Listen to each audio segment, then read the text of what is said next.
बरकी कुमकुमों से सजे दरख्त, बड़े बड़े सांता क्लॉज और चमचम करती आराइशी अशिया, ये सारी चमक दमक क्रिसमस के त्योहार की है। हजरत ईसा अलैहिस्सलाम की पैदाइश को शायान शान अंदाज में मनाया जाए, इसके लिए मसीही बरादरी बाजारों से मनपसंद अशिया के हसूल में लगी है।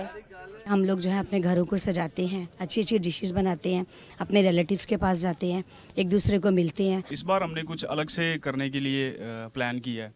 हमारे पास कोई 25-30 लोगों का एक ग्रुप है जो हम 15 फीट हाइट का क्रिसमस ट्री बना रहे हैं। क्रिसमस को मद्देनजर रखते हुए दुकानदार हजरात ने महंगी और सस्ती हर तरह की वैरायटी रखी है, ताकि जो आए खाली हाथ ना जाए। ट्रीज है, सेंटा क्लॉज का लिबास है, बैजेस हैं, बेल कार्ड बने हुए हैं, अपना सेंटा कार्ड बने हुए हैं, उसमें लाइट्स वगैरह हैं।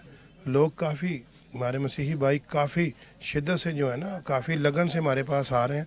मसीह बरादरी के लोग पुरअज़म हैं कि वो घरों और गलियों को सजाकर यसु मसीह के दिन की खुशियां खूब दुबाला करेंगे। कैमरामैन आरिफ रहमत के साथ किंजा मलिक, डॉन न्यूज़, लाहौर।